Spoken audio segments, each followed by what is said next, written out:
At ngayon naman po, puntahan po natin ang ulat ni Connie Sison tungkol sa unang pagharap sa publiko ni Pope Leo XIV kung saan hiniling niya ang pagkakaroon ng simbahang bumubuo ng tulay at dialogo. Saksi, si Connie Sison.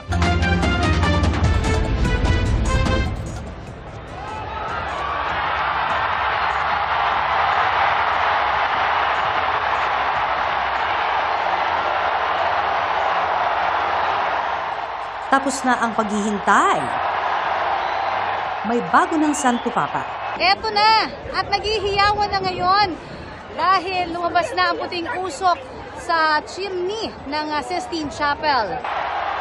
Sa paglabas ng puting usok alas 6:08 ng gabi, oras sa Vatican, nabalot ng halo-halong emosyon ang St. Peter's Square. Dama ang saya at pananabik sa bawat mananampalatayang nag-aabang. May mga naluha pa.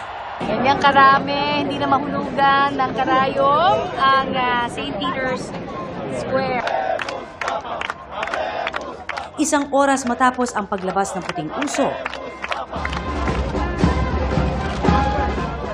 nasilayan na ng publiko ang ika-267 Santo Papa. Si Robert Francis Cardinal Prevost, ang una mula sa Estados Unidos at una mula sa Order of St. Augustine. Ang pinili niyang pangalan, Pope Leo XIV. Kapayapaan ang bungad agad ni Pope Leo XIV sa mga mananampalataya. La pace sia con tutti voi. Sa kanyang unang Urbi et Orbi o basbas sa sangkatauhan, binigyang diin ni Pope Leo XIV ang pagkakaroon ng simbahang handang tumulong sa lahat ng nangangailangan.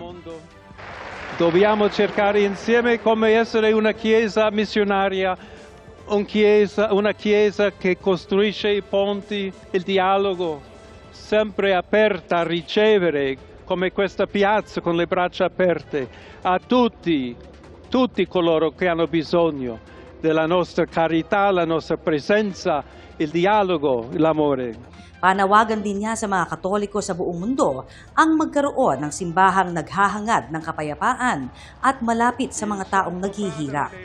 Vogliamo essere una chiesa sinodale, una chiesa che cammina, una chiesa che cerca sempre la pace, cerca sempre la carità, cerca sempre di essere vicino specialmente a coloro che soffrono. Amerikano man, hindi nag-Ingles ang Santo Papa sa kanyang unang pagharap sa publiko. Wikang Italyano o language of papacy ang kanyang ginamit. Saglit din siyang nag-Espanyol para batiin ang mga taga-Peru kung saan siya matagal na naging misyonaryo at obispo. Y se me permiten también una palabra, un saludo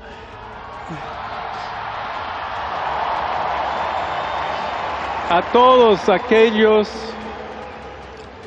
y en modo particular a mi querida diócesis de Chiclayo en el Perú.